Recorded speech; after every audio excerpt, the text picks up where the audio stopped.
any other questions? Okay, great. So I think we are out of time. We already have to start the next talk. So there are two other questions, but unfortunately, I think we should postpone them to Q&A. Okay. Thank you so much, Mark. And let's have a round of applause for Mike. Great. So Nina, if you're there, great. Can you share your screen? Okay, great. Yeah, I'm working on it.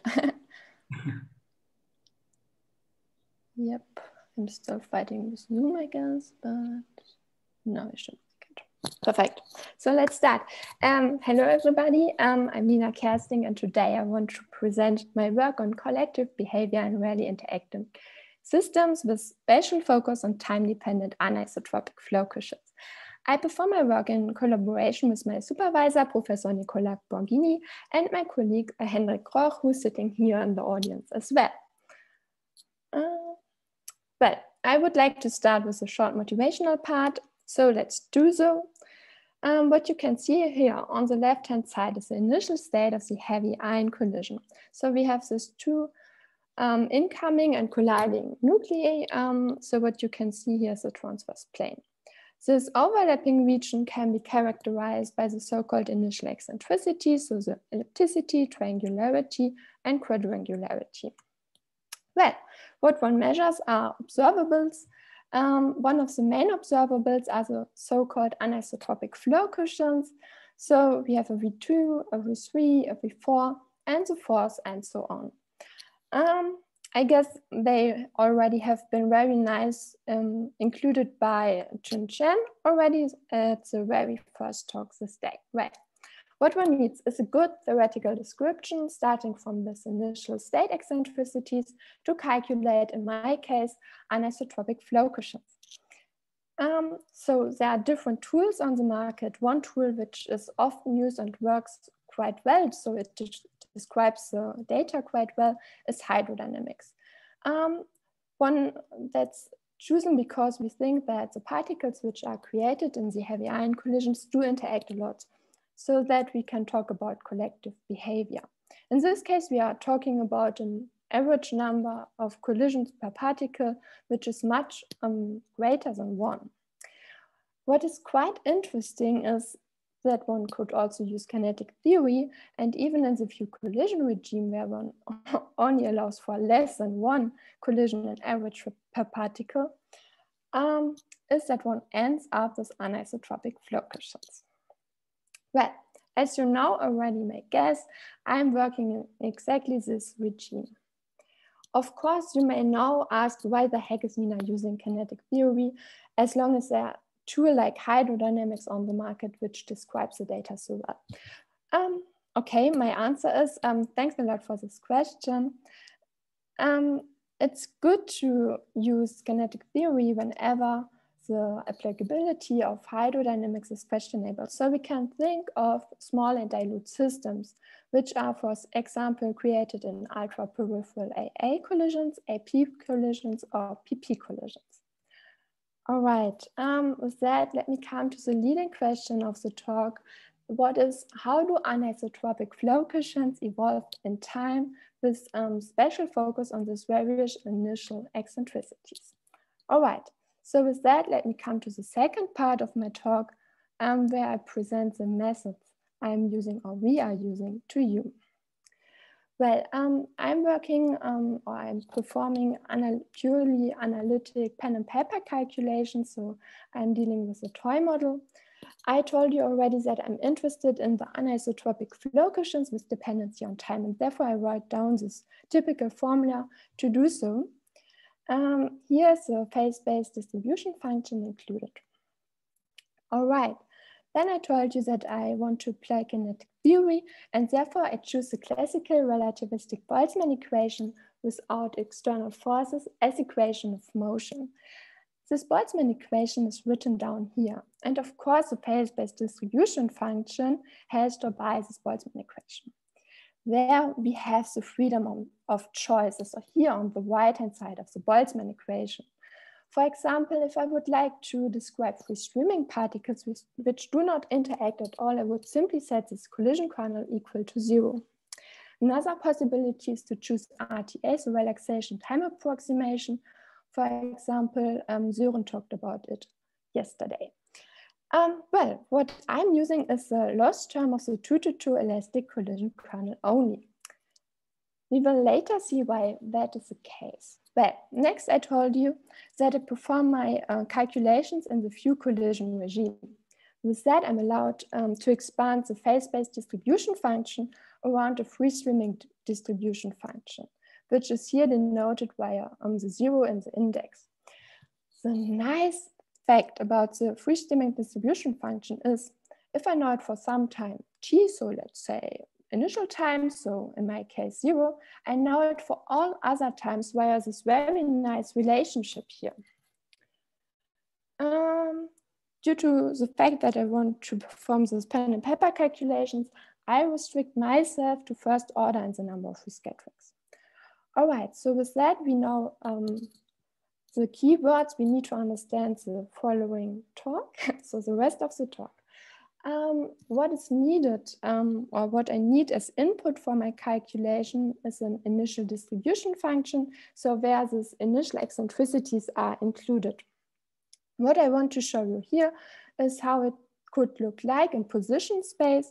So I'm basically able to create such a jelly bean where I allow for an initial ellipticity, a triangularity, and I guess I also implement a very small quadrangularity. Well, that's at least a short version of the analytical approach I'm using.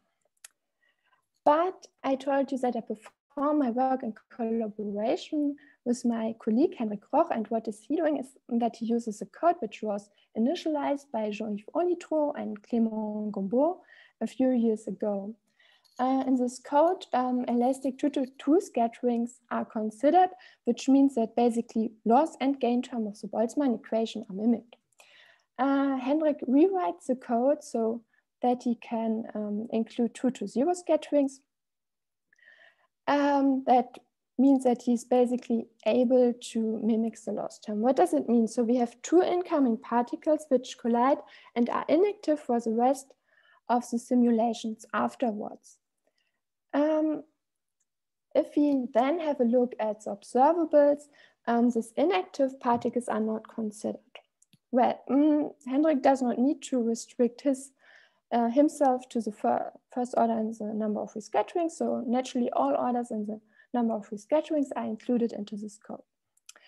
Up to now, the code only runs in 2 dimensions and formats these particles. So with that, I restrict myself to these cases so that we can compare our work. Well, so with that, let me come to the best part of my talk, the results.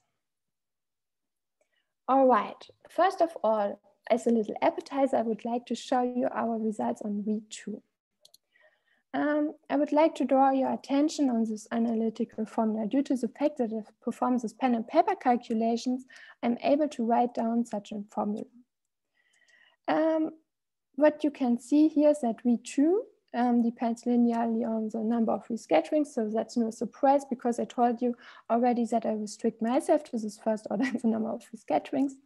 What you can also see is that V2 is linearly in epsilon 2. And well, if you don't know this guys here yet, let me tell you that they are called modified Bessel functions of first kind. What I'm also able to do, and what's quite easy, is to perform a Taylor expansion of this formula around small times t, and then I end up with this very nice relationship. So V2 is proportional to epsilon 2 times t to the power 3.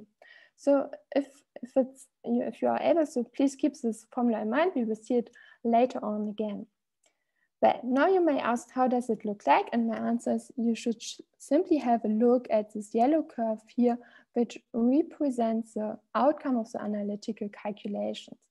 This one should be compared to the outcome of the 2-to-0 simulations, and that's pretty nice. So we compare this yellow curve with this dashed light green curve, and what we can see is that the shape of the curve is pretty much the same, and that I mean, there's a small deviation. I have to admit that this deviation increases if we increase the number of rescatterings due to the fact that we allow for these different orders in the number of rescatterings.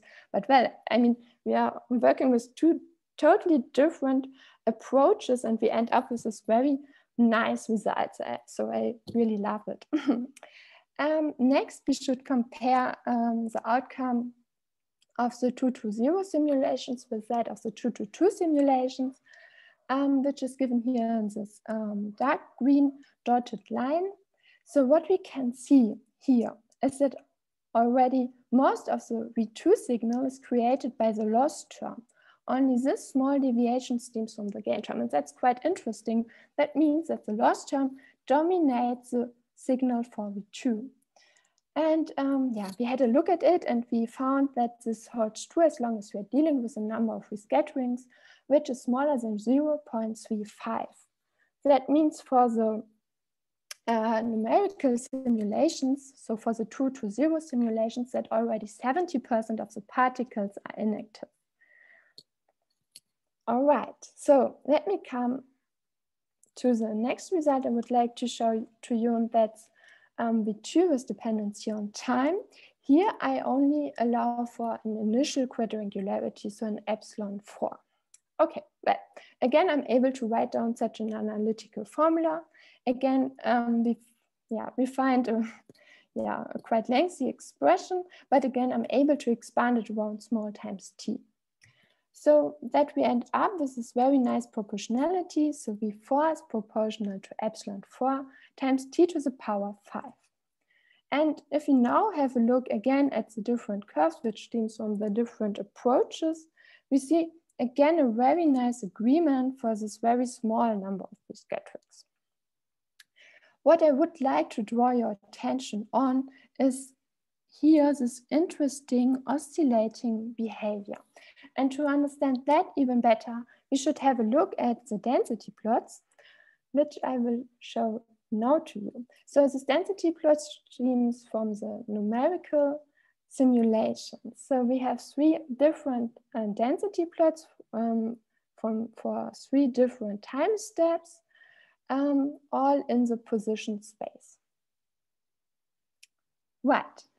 What we can see here for initial time is that we are able to create such a very nice quadrangularity. Now let me indicate via arrows the escape probability for the particles. So more particles to escape in this direction than in this direction. That would lead to an increase of the V4 signal. The next density plot I would like to show to you is that for a slightly later time step, what we can see here is a very interesting inner symmetry. So this one is pi over 4 rotated compared to the initial geometry, so that we can at least locally talk about a negative epsilon 4. All right, together with the fact that this outer region is much more dilute, we can now indicate via arrows again the escape probability of the particles. So now we can think of more particles flying in this direction than in this direction. And this would lead to a decrease of the V4 signal. So coming to the last density plot I would like to show to you. So first of all, what you can see here is that the particles to stream outwards such that we end up with this donut shape. Then I have to draw your attention on the values here. So the system is already much more dilute. Nevertheless, we can still talk about a negative epsilon 4 for this higher density region. Okay, again, the errors, we can still think of more particles which do escape in this direction than in this direction, but together with the fact that the system is already so much more dilute, we can now think of a saturation of the V4 signal. And that's what I want to, I guess with that we can explain the curve we have seen before. So with this first density plot, we can explain the increase of V4, with this one the decrease, and with this one the saturation of the V4 curve. All right, but we know that there's not only a contribution to V4, which comes from the epsilon 4, but that there's also a term which is quadratic in epsilon 2. And that's exactly what I want to show here to you. All right, so the yellow curve is the one we have seen before, so where I only allow for an initial quadrangularity. The dark green dashed curve is the one where I only allow for initial ellipticity. The values, by the way, we're chosen randomly, so I can implement every initial eccentricity I would like to, and I could also choose a value. So yeah, that's really random. So what we can see for this curve of V4 with only epsilon 2 is again and this interesting oscillating behavior, but now we can see that the trend of this both curves of the dark green and the yellow curve is opposite, and that's super interesting because that means if I would allow for both, so an initial ellipticity and an initial quadrangularity, that these contributions could compensate each other. And that's exactly what I want to show you here via this light green dotted curve. Again, the values are chosen randomly, but I guess that we can already see that the V4 signal becomes closer to 0. All right, so now you may ask, Nina, hey, you have shown us the results on V2 and you have shown us the results on V4, but what about V3? And well, yes, I have some results and I will show them to you, but please be kind. So I still have to understand what's going on. So what I now show to you is very preliminary. Okay, and here it comes. So that's our result for V3. What you can see here for the outcome of the simulations is that we have an increase and then a saturation of the curve. And yeah, what you can see for the analytical curve is basically a flat line. Yeah, I still have to understand why this is the case. So we started to think about it, and of course we know that we have the difference in between the analytical approach and the simulations, which is the different orders in the number of rescatterings. So we can think of that we have to implement higher orders in the number of rescatterings in the analytical approach. And that's exactly what another colleague of mine is doing, so Marc Borel-Martinez, who is also, I guess, sitting here somewhere in the audience. Yeah. Nevertheless, I thought that it could be very interesting to have a closer look at it. And that's what I want to show you next. All right, so what I now want to show to you are so-called differential distributions. This expression stems from a very recent paper, so from last month, by Kurkela, Mauselauskas, and Turnquist, who actually had a look at this differential distribution. So what does it mean? I told you that I calculate this anisotropic flow cushions, and this calculation is basically based on the collision kernel I choose. This collision kernel depends on various variables, so on time, on position, and on momentum. And to calculate V3, I integrate over all of it. And I thought now it could be nice to have a look at this differential distributions where I do not integrate over time and I do not integrate over R. So both are dimensionless variables. Well, and that's the outcome. So there's not just a flat area, so something is happening at least. That's great, I love it. And so let's have a look at it. So what we can see here is for R, let's say smaller than 1, we see a negative dip. for r greater than 1, we see a positive contribution.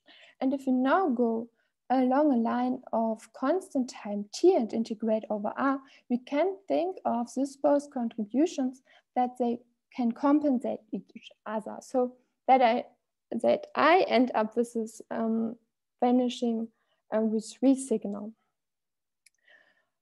All right. Nevertheless, I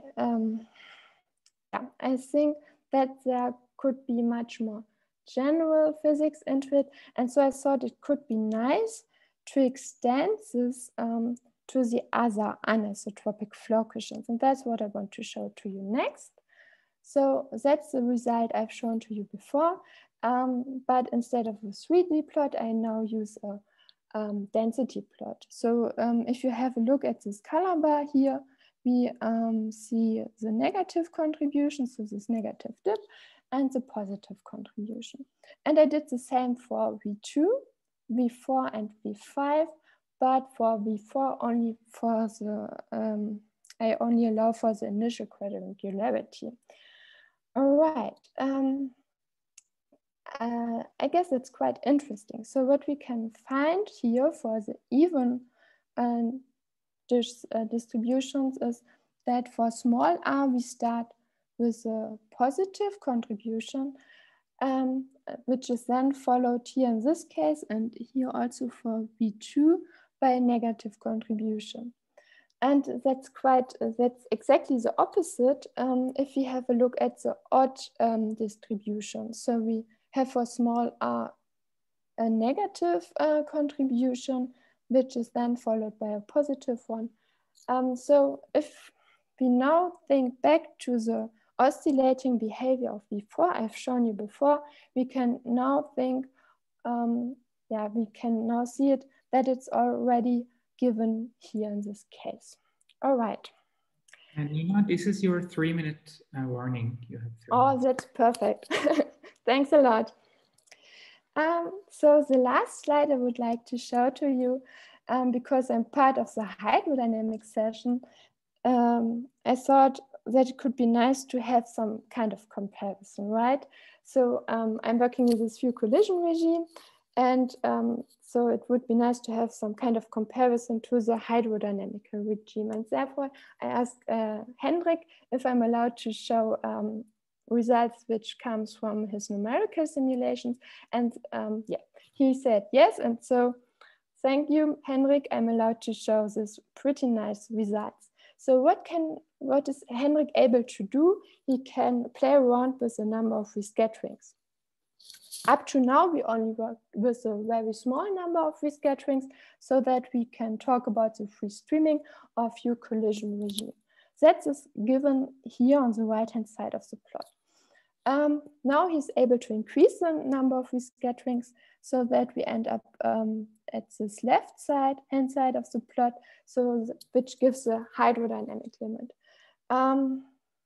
What is given here on the x-axis is a so-called Knudsen number, which you now already may guess is proportional inverse to the number of rescatterings. And I guess the Knudsen number was also introduced in Søren's talk yesterday.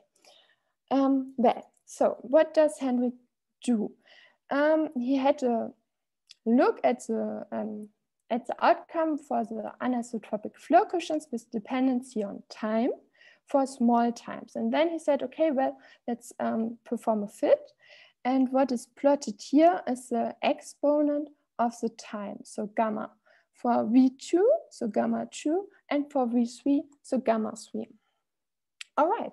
So, and what we can see is for the free streaming or view collision regime that he finds a 3 for V2. So V2 is proportional to t to the power 3. So that's the reason why I told you, hey, please keep this proportionality in mind. So we again find it. And now if he increases in the number of rescatterings, he finds that V2 is proportional to t to the power 2. And yeah, more or less the same for V3. Here we are talking about a 3 and a 4. And so if we generalize these results then we end up with this very nice proportionality. So Vn is proportional to t to the power n or t to the power n plus 1, depending on the limit we are working in. All right, with that, let me now come to the conclusion of the talk, where I finally give also credit to all the references I haven't mentioned so far. So all the results holds true for the few collision regime, except for this bullet point where hydro is written. All right, so what did we obtain? We found that the loss term in the Boltzmann equation dominates the signal of V2 of Vn, as long as we are talking about even anisotropic flow coefficients, even in the first order in the number of free scatterings. Then we found that for anisotropic, odd anisotropic flow coefficients, higher orders in the number of free scatterings are needed. Then we re-obtained the scaling behavior of Vn with dependency on time, that it's proportional to t to the power n plus 1. And we are also able to re-obtain the hydrodynamic case where Vn is proportional to t to the power n. Yeah, and what we also have seen is for higher flow harmonics that the linear and non-linear contributions could compensate each other. All right, so with that, I'm done. And I really would like to thank you for your attention and the organizers for giving me the opportunity to present my work. Great, thank you so much, Nina. So there are already some questions in the chat. Farid, can you please? Yeah, somehow she showed what I asked in the last slides, that did you compare your result with hydrodynamic simulations? But the hydrodynamic you showed is ideal hydro, no? It's not viscous hydro. Hendrik, are you there? I guess that's a perfect question for you because it's your code. Yes, we are using a transport code, so we don't use a hydro calculation at all. Or what do you mean? I mean, in the last slide, I see a comparison between your computation and hydrodynamics. I was asking. I mean, my original question is about the slide 18. When you see this comparison, this time dependence of V2, it is possible to do the same somehow with hydrodynamic computations. No, I mean, you can start with some initial energy density and look at the anisotropy energy density, how it evolves, and then see how it differs with your transport model computations. Okay, I guess now I got the question. So as Henrik said, so we have the same approach. He has the same code, but he increases simply the number of rescatterings if I am. Okay, she just increased the scattering number. And second thing, I mean, it was also in the chat that you're trying to study the nonlinear linear hydrodynamic, but you're using epsilons, which are eccentricities, no? But I mean, we have to note that at higher orders, 4, 5 actually. So if you do not use the initial energy density cumulants, then you always there are some contribution from an initial energy density fluctuation as well. So it's not just pure hydrodynamic computation. I mean, hydrodynamic response. So this is what I mean, if you just use epsilons, then for N4 or 5, you would get some contribution from fluctuation of energy density. So that's what I just want to mention. Okay, great. Thanks, Farid. So Ulrich, please go ahead and ask your question. And I think questions after that, unfortunately, should be postponed to Q&A. This may be a naive question, but can you also look at in your analytic approach at the evolution differentially in momentum? I'm not sure if I got the question correct.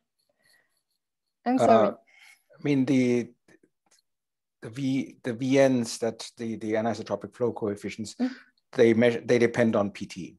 Yes. And I was wondering whether your loss only approximation, whether it does something noticeable to the PT distribution, and whether you have looked at that.